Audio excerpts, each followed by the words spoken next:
Bonjour bien-aimés, c'est votre émission Le Temps de Réconfort avec maman Dédé Aliango. Avec maman Mimi Kawata. Une émission qui est là pour consoler, pour réconforter, pour encourager. Nous allons partager nos témoignages pour vous encourager dans la foi chrétienne. Et surtout, pour nous amener devant le trône de Dieu. La parole de Dieu que nous lisons, elle n'est pas seulement théorie, mais Dieu accomplit aussi beaucoup de choses dans nos vies et nous aurons l'occasion d'en parler. Nous allons aussi partager nos témoignages avec vous. Et vous aussi, vous pouvez vivre la main de Dieu à votre vie. Et enfin, nous allons ensemble aller devant le trône de Dieu parce que c'est là que le Seigneur nous fait du bien.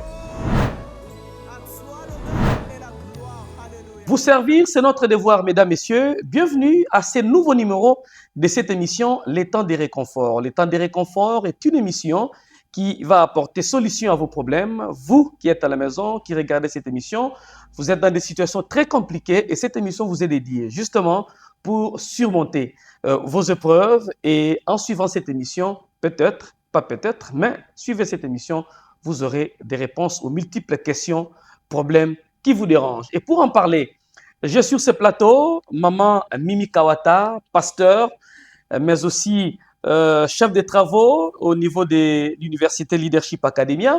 En face de maman Mimi, qui est aussi pasteur, en face de maman Mimi, j'ai madame Dédé Aliango, professeure des universités, chantre, mais aussi femme d'un pasteur. Je parle de Marcel Kachingou, de l'église Vie Nouvelle, qui est en Belgique, à Mons, et du communauté Union des Baptistes. Et pour ce tout premier numéro, nous allons parler d'un thème très capital, les dieux qui relèvent les faibles.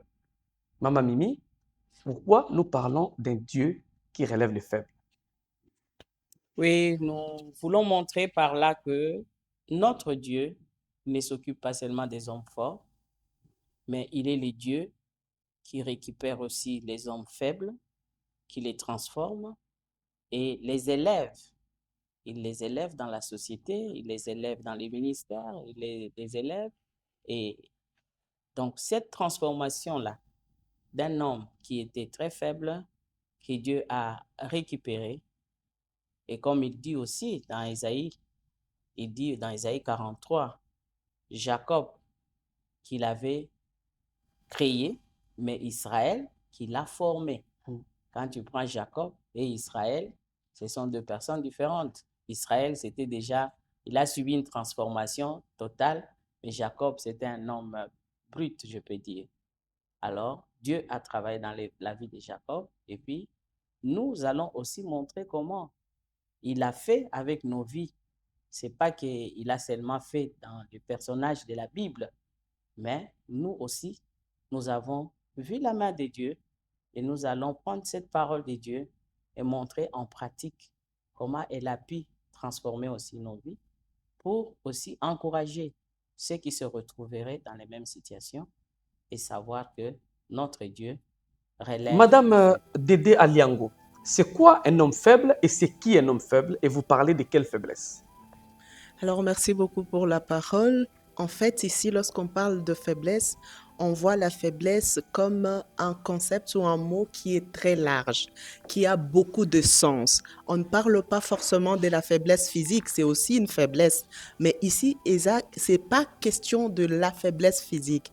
Ici, c'est question de tout ce qui peut te mettre dans un état où tu te plains, où tu ne te sens pas bien. Je prends un exemple. Quelqu'un peut avoir de l'argent, mais il a du chagrin dans son cœur, il a un souci. Quelqu'un peut être dans un beau mariage. C'est vraiment une femme d'un homme riche, mais qui se sent rejeté, qui ne se sent pas aimé. Quelqu'un d'autre peut avoir du combat dans son travail. Tout ça, ce sont des formes qui rendent la personne faible. Moi, par exemple, j'avais fait 6 ans sans avoir d'enfant. C'était une faiblesse. J'étais bien, j'étais assistante à l'époque à l'université. J'avais un mari qui m'aimait, mais il y avait quelque chose en moi qui avait besoin que le Seigneur vienne agir. Et c'est ça, ce qu'on appelle la faiblesse, que Dieu est celui qui rentre dans ta situation et qui vient te relever dans cette situation-là. Et voilà. Et la personne qui se retrouve dans cette faiblesse, vous apportez quoi comme remède? Vous apportez des sorties, vous apportez quoi pour que cette personne, en suivant cette émission, remonte et arrive à trouver satisfaction? Ici, dans cette émission, on l'a nommé le temps de réconfort. Nous sommes partis de l'idée avec Maman Mimi que le Seigneur a fait énormément de choses dans nos vies et dans la vie des personnes qui nous entourent.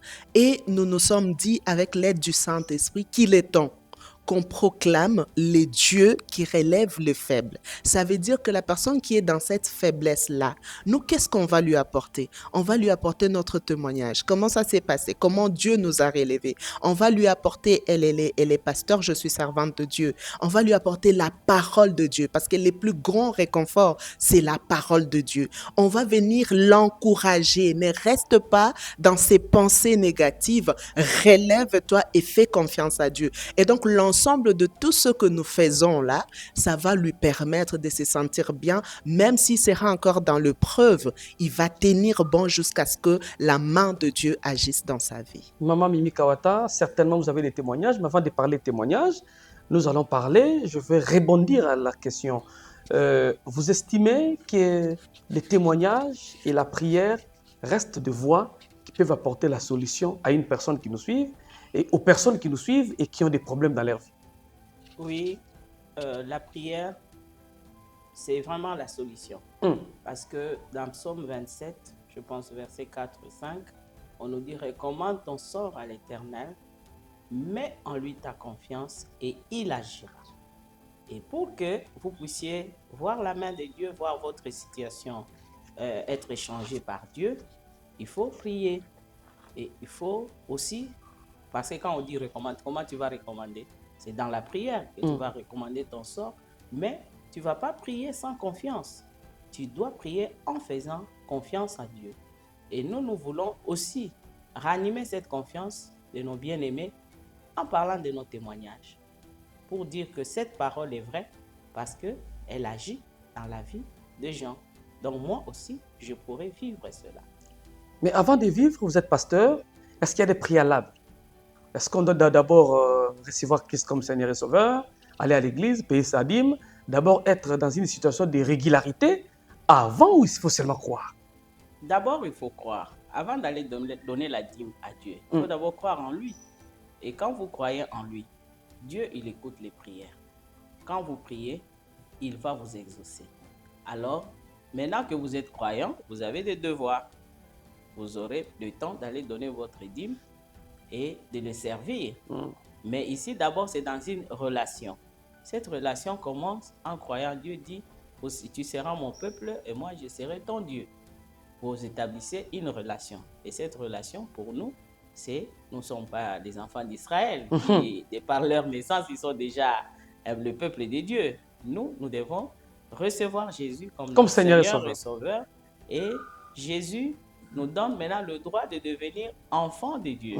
Et là, nous parlons comme à un Père, notre Père qui est aux cieux. Et puis, nous sommes ses enfants. Et le Seigneur nous regarde favorablement par rapport aux situations que nous traversons. Alors, nous sommes passés par là. Moi, j'ai reçu le Seigneur à 15 ans. Et j'ai un long parcours avec le Seigneur. Donc, j'ai aussi une expérience à partager. Voilà. Maman Dédé Aliango, je crois que pour parler au Père, il faut être son fils ou sa fille. Si vous n'êtes pas son fils ou sa fille, c'est difficile de parler. Et la personne doit d'abord commencer par être fille ou fils. Oui, être fille ou fils de Dieu, c'est très important. Et d'ailleurs, lorsqu'on fera la prière, après avoir prié pour les gens, on va aussi prier pour ceux qui veulent donner leur vie à Jésus-Christ, parce que c'est très important. Seulement, je voudrais relever quelque chose. Notre Dieu, notre Créateur, c'est un Père qui nous aime et qui aime ses créatures. Ça veut dire que Dieu aime ses enfants et puis il a compassion de ses créatures, c'est-à-dire les hommes et les femmes qu'il a créés. Et son amour se déverse sur l'univers. D'ailleurs, c'est lorsqu'on comprend cet amour de Dieu qu'on donne maintenant sa vie à Dieu. Mais on a compris cet amour alors qu'on était qui? On était encore pas enfant de Dieu, on était encore païen. Son amour se manifestait. Donc, même si tu es dans une situation de faiblesse, même si tu traverses quelque chose, une situation qui te complique, tu pleures pour ça. Même si tu n'as pas encore accepté Christ comme ton Seigneur et Sauveur, si tu implores Dieu, le Seigneur va se manifester et ça sera peut-être l'occasion pour toi de croire maintenant en son Fils. Mais nous ici, nous voulons vraiment vous présenter Jésus-Christ comme notre Seigneur et Sauveur. Et si vraiment vous donnez votre vie à Dieu, il fera encore plus parce que la relation d'un père avec son fils est différente de la relation tout simplement dans Dieu avec ses créatures. Quand tu deviens fils, tu rentres dans la maison. Les privilèges de la maison ne sont plus les mêmes avec les privilèges de l'extérieur. Voilà, tu peux bénéficier comme créature, mais si tu deviens enfant de Dieu, tu as des privilèges. C'est la différence.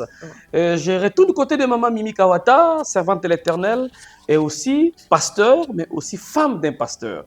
Donc, la double expérience à nous présenter dans cette émission. Vous avez un témoignage, maman, à donner pour qu'une personne qui est en train de suivre cette émission puisse entrer dans les temps de réconfort. Oui, avant de donner mon témoignage, je voudrais d'abord lire quand même un passage biblique qui va nous aider à pouvoir, c'est le psaume 113. Mais je vais prendre juste un extrait, parce que vous pouvez dire, mais nous parlons en l'air, mais nous voulons quand même avoir un fondement. Un soubassement, ouais. Oui. Alors, nous lisons le psaume 113, nous prenons du verset 5 au verset 9. Et la parole de Dieu nous dit, qui est semblable à l'Éternel? Notre Dieu, il a sa demeure en haut. Il abaisse le regard sur les cieux et sur la terre. De la poussière, il retire le pauvre, du fumier, il relève l'indigent. Pour les faire asseoir avec les grands de son peuple. Il donne une maison à celle qui était stérile.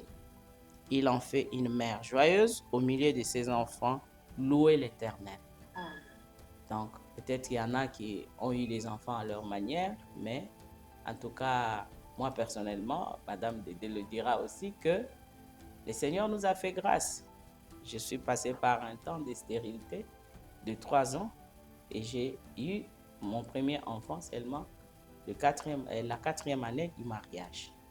Alors, il fallait recommander son sort à l'Éternel par des prières, des jeûnes et consulter aussi le médecin.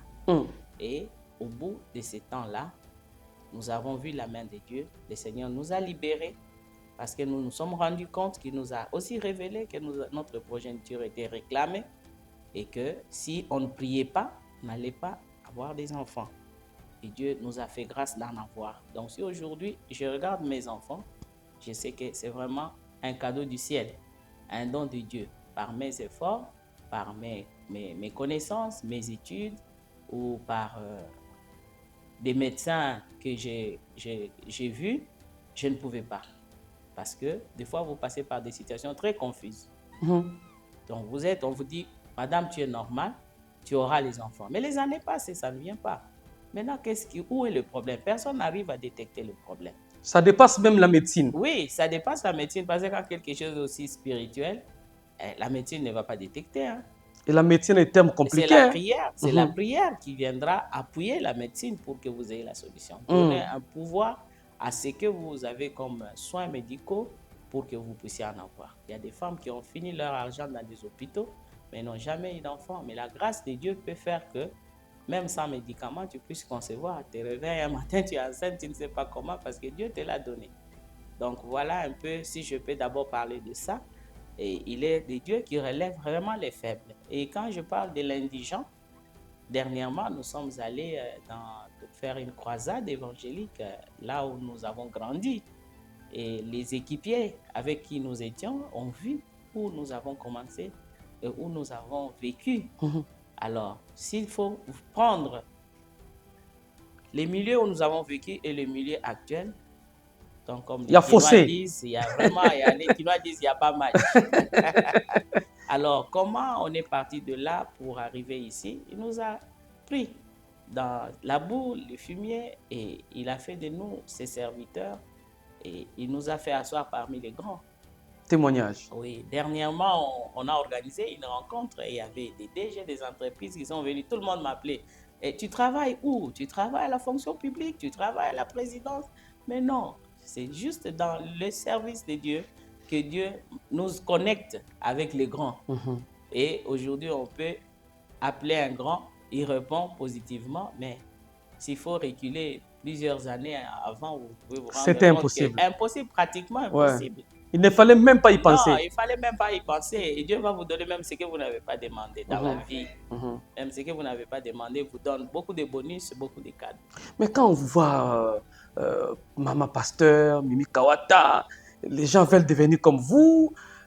Donc vous êtes passé aussi par des situations difficiles, j'imagine, 4 années. Une année à 365 jours, 365 jours, 365 jours. Explique-nous un peu, qu'est-ce que vous avez vécu pendant les 365 jours de chaque année?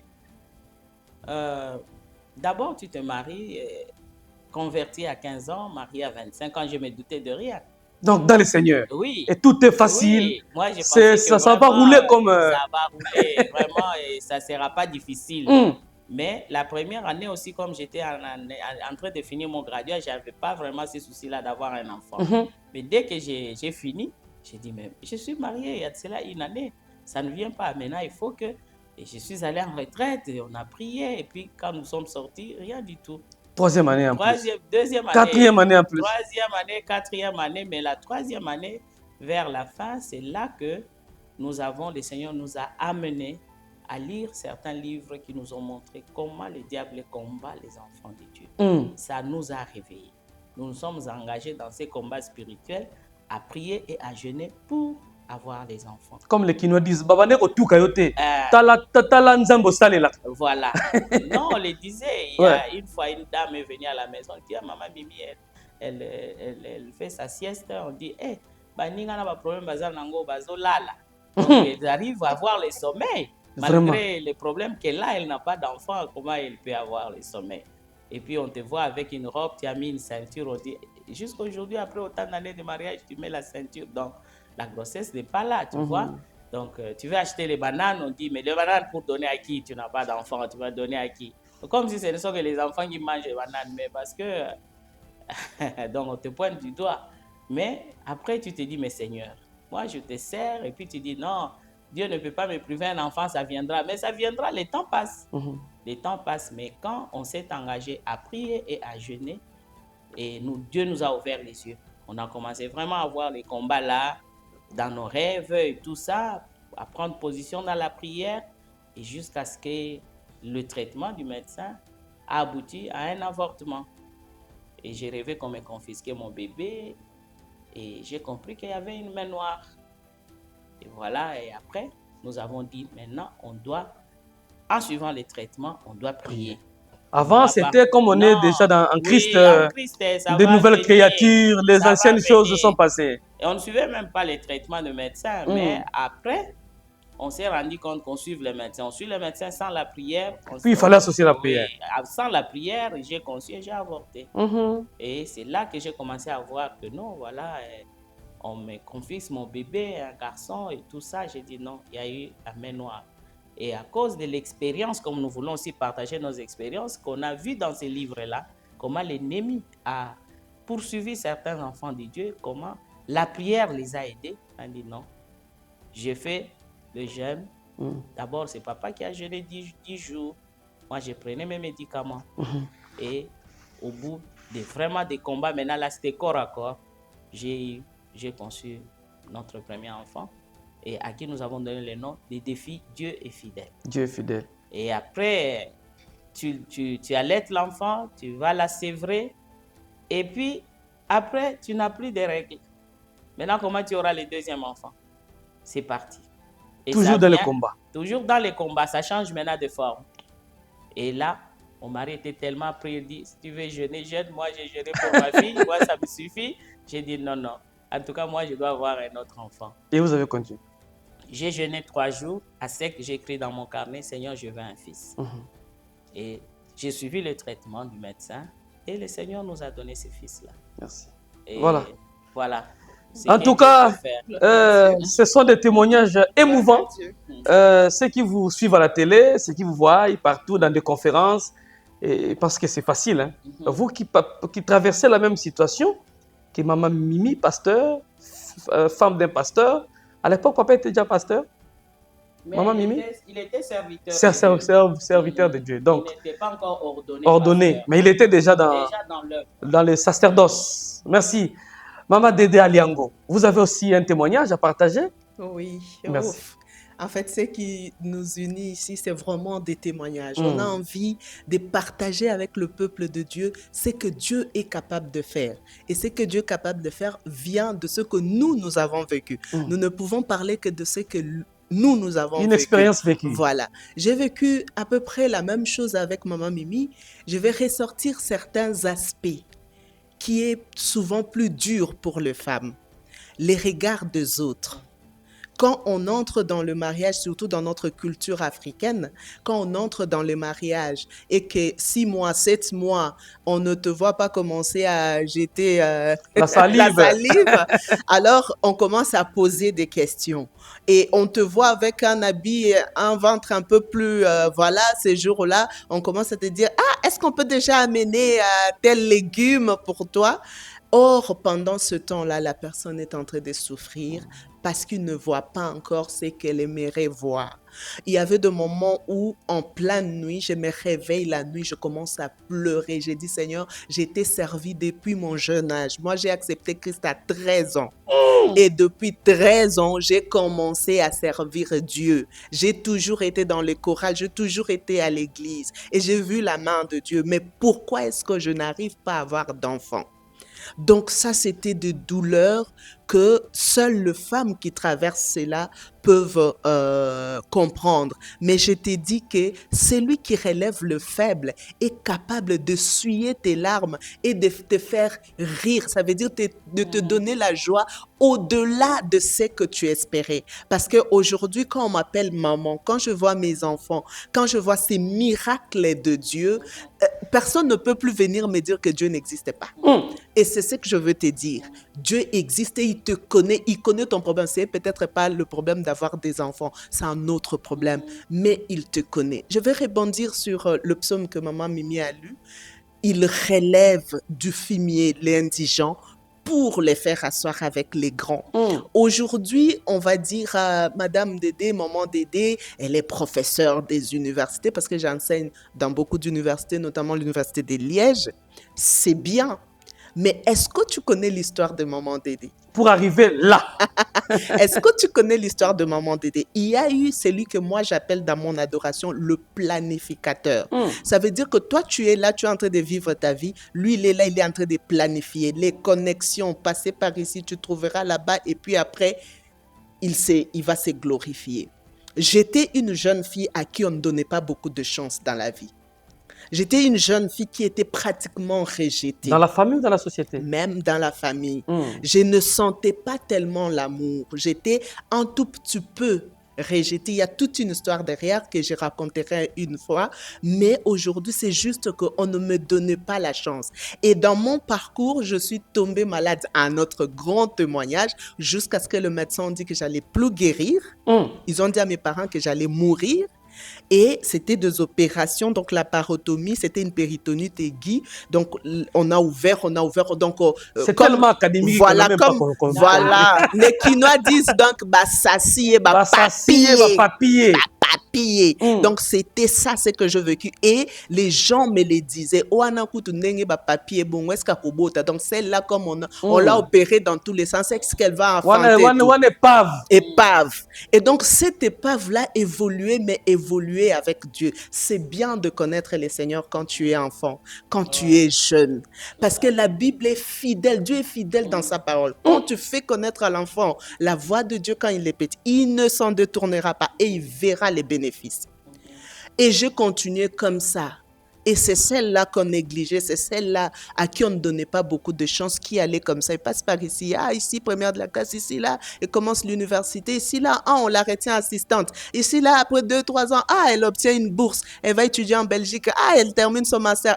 On l'accepte en doctorat.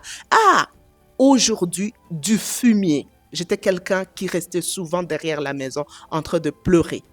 Mais du fumier, il m'a pris pour me faire asseoir avec les grands. Quand il dit les grands de son peuple, ça veut dire que les grands des Congolais. Et donc, j'enseigne des personnes qui dirigent ces pays. J'enseigne des personnes qui contribuent au développement de ces pays dans les entreprises, dans tout ça.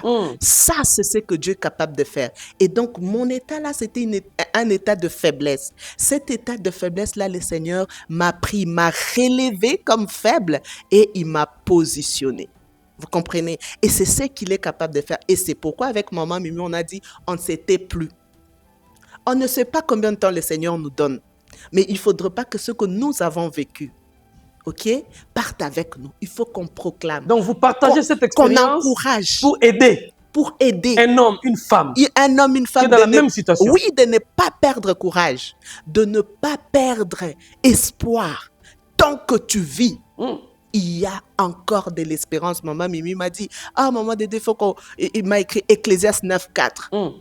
Tant que tu vis, parce que même un chien vivant vaut mieux qu'un lion mort. Donc voilà un peu pourquoi nous sommes là. Pourquoi nous sommes là? C'est un temps de témoignage pour te permettre, toi qui suis cette émission, qui est dans la même situation, ce n'est pas encore fini. Ce n'est pas encore fini. Les gens pensent que être professeur d'université, pasteur, vous avez vécu dans l'opulence. Vous avez vécu dans des situations normales. Maman Mimi Kawata, elle a bien wana. C'est moi qui a bien. Alors que derrière ça, se cache beaucoup de choses. Alors que derrière ça, se cache beaucoup de situations. J'aimerais que maman Mimi, nous allons prier parce qu'il nous reste peu de temps. Vous allez prier pour ces gens. Mais un mot d'encouragement. Il y a des enfants qui vivent la situation que maman professeur a traversée. Vous êtes né hors mariage. La marâtre ne vous accepte pas. C'est compliqué. C'est vous l'idiot ou l'idiote de la famille. Un mot à une personne comme ça. Oui, ça arrive dans la vie que vous êtes dans une famille. Peut-être moi, j'étais dans une famille qui m'a beaucoup aimé. J'étais l'aîné, mais je devais quitter ma famille pour les raisons d'études. Et là où je suis allé, je n'étais pas accepté parce que j'étais une charge. Alors, ton tuteur veut bien, mais son foyer ne t'accepte pas pour ne pas citer les noms des gens. On te met tellement mal à l'aise que tu es obligé de fuir en plein jour. Ici à Kine, tu fuis, tu quittes quand même un milieu acceptable pour aller à Mokali. Donc, tu arrives là à Ferbois et puis Dieu te fait grâce d'avoir une inscription à l'ISP Gombe. Tu dois quitter Ferbois sans moyens pour aller étudier à l'ISP Gombe. Et puis tu dois faire le pied de Ferbois jusqu'à Pascal, prendre un foula à Pascal jusqu'au Grand Marché. Au Grand Marché, tu n'as plus d'argent de transport. Tu continues à pied jusqu'à l'ISP Gombe.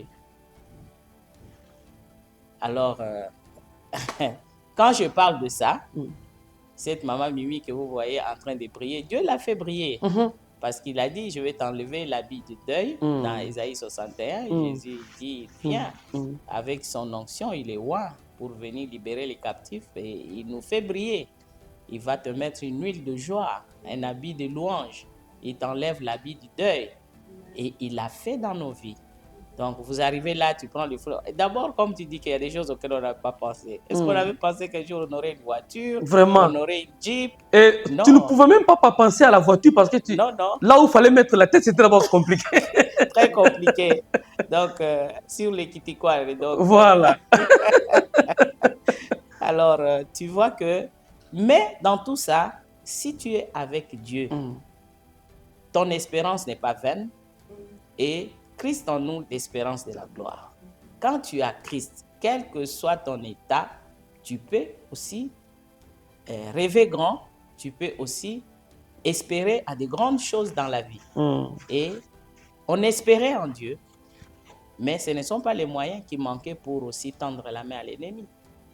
On était quand même des jolies filles et plusieurs couraient après, mais on avait la grâce de recevoir le Seigneur avant. Et quand on l'a reçu, ce n'était pas des aventures, pas comme aujourd'hui, les gens viennent à l'église, ils vont dehors. Par complaisance. Ils font tout ce qu'ils veulent. Non. En tout cas, on a reçu le Seigneur en esprit et en vérité, on le servait. Et le Seigneur a guidé nos pas depuis cet âge-là. Il nous a aidés à fuir les passions de la jeunesse. Il nous a aidés. Ce n'est pas dit que de nous-mêmes. En tout cas, le Seigneur nous a aidés et à vaincre aussi toutes les épreuves, toutes les tentations qui étaient sur notre parcours. Alors Dieu s'est glorifié et il a fait de nous ce que nous sommes aujourd'hui. Pendant que nous tenons cette émission, il y a des personnes qui suivent, peut-être en train de pleurer, peut-être en train de... C'est comme si vous parlez de son histoire. C'est comme si vous étiez en train de parler de lui. C'est comme si il vous avait raconté son histoire et vous êtes en train de parler de cette histoire au même moment. Que dites-vous à cette personne qui nous suit et a besoin des mots d'encouragement? Alors, ce que je peux te dire, mon frère, ma sœur, c'est que c'est vrai. Tu traverses une situation compliquée. En plus, c'est toi qui connais mieux ce que tu traverses parce que quand tu pleures, quand tu te lamentes, quand tu ressens dans ta chair ou alors dans ton esprit cette douleur-là, tu es la seule personne qui comprend le mieux.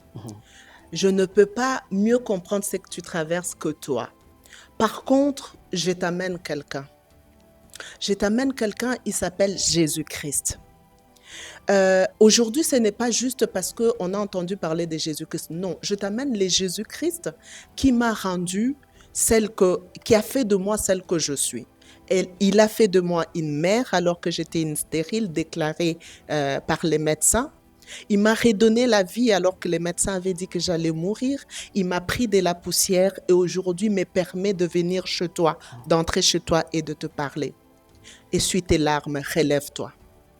Relève-toi parce que, comme maman Mimi le disait tantôt, le Seigneur est là pour guérir les cœurs brisés, est là pour donner la solution à tes problèmes.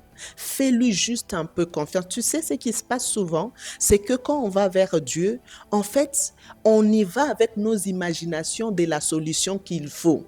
Tu vas présenter à Dieu la solution qu'il faut pour ton problème. Alors que lui, il a une meilleure solution et dans sa souveraineté, il peut permettre que ta situation dure un peu. Mais il a un objectif à atteindre dans cette situation. Ce qui est sûr, c'est que tu vas conjuguer ce verbe-là au passé. Les histoires de « je n'en peux plus ». Tu vas commencer à dire « je n'en pouvais plus ». Parce que quand tu diras « je n'en pouvais plus », le Seigneur aura déjà fait quelque chose. Donc, fais-lui confiance. Voilà. Nous allons terminer avec la prière. Et je pense que nous sommes arrivés déjà à la fin. Oui. Et nous ne pouvons pas quitter nos aimables téléspectateurs ou encore internautes sans une prière à travers cette... Vous qui suivez cette émission, vous êtes dans la même situation. Priez ensemble avec les deux servantes qui sont sur ce plateau par rapport à votre solution, par rapport à votre problème. D'accord. Je vais commencer par faire un appel. Si tu n'as pas encore reçu le Seigneur Jésus-Christ dans ta vie comme Seigneur et Sauveur, je t'en supplie. Dieu t'aime d'un amour que tu ne peux pas imaginer. Donne ta vie à Dieu. Et si tu as écouté nos témoignages à Maman Mimi et moi et que tu veux recevoir le Seigneur, prie avec moi. Seigneur Jésus, j'ai écouté ces dames. Je sais que tu es vivant et je sais que tu m'aimes. Je te donne ma vie. Je te donne ma vie, sois mon Seigneur et mon Sauveur. Au nom de Jésus. Amen. Maintenant, tu peux aller dans une église qui confesse le Seigneur Jésus-Christ comme Seigneur et Sauveur et commencer à suivre Dieu. Je vais laisser à Maman Mimi de prier pour tous ceux qui nous suivent et qui sont dans des situations de faiblesse. Nous avons présenté un Dieu qui relève les faibles et croyez que ce Dieu-là va intervenir dans votre situation. Prions le Seigneur. Père éternel, nous te bénissons parce que tu es le Dieu qui dit vrai. Tu es la vérité même. En toi, il n'y a point de mensonge. Ce que tu as écrit, c'est là, tu l'accomplis dans la vie de quiconque te fait confiance. Voici mon bien-aimé qui vient de suivre cette émission. Tu connais sa situation. Nous ne savons pas par quoi elle est en train de passer. Mais toi, tu le sais, Père, parce que tu sondes même les pensées des hommes. C'est pourquoi, Seigneur, exauce même leurs intentions. Seigneur, exauce-les des cieux. Tu ne t'es pas arrêté à nous. Tu l'as fait dans la Bible et dans la vie de plusieurs. Tu le fais dans la vie de plusieurs serviteurs à notre période. Nous sommes conscients et rassurés que, Seigneur, tu vas intervenir dans la vie. Tu nous dis si quelqu'un est dans la souffrance qu'il prie et nous prions pour nos bien-aimés pour que ta main puisse agir, ta main change leur situation au nom de Jésus. Amen. Amen. Nous disons tous Amen. Et c'est à travers cette prière que nous allons tirer complètement les rideaux de cette émission, le tout premier numéro de votre magazine, Les Temps de Réconfort. Temps de réconfort pour vous permettre de vous réconforter, vous qui êtes dans une situation difficile. Nos numéros sont affichés au bas de votre poste téléviseur. Si vous avez besoin de contacter Maman Mimi ou encore Maman Dédé Aliango, appelez rapidement au numéro affiché au bas de votre poste téléviseur. Je vous dis merci Maman Mimi Kawata, merci Maman Dédé Aliango. Merci. Voilà, si Christ ne revient pas, on se retrouve dans un bref délai et là, ça sera dans un autre numéro. Moi, je serai le présentateur et je serai toujours en face de mes deux invités. À tantôt. Bonjour bien-aimés, c'est votre émission Le Temps de Réconfort avec Maman Dédé Aliango. Avec Maman Mimi Kawata, Une émission qui est là pour consoler, pour réconforter, pour encourager. nous allons partager nos témoignages pour vous encourager dans la foi chrétienne. Et surtout pour nous amener devant le trône de Dieu. La parole de Dieu que nous lisons, elle n'est pas seulement théorie, mais Dieu accomplit aussi beaucoup de choses dans nos vies et nous aurons l'occasion d'en parler. Nous allons aussi partager nos témoignages avec vous. Et vous aussi, vous pouvez vivre la main de Dieu à votre vie. Et enfin, nous allons ensemble aller devant le trône de Dieu parce que c'est là que le Seigneur nous fait du bien.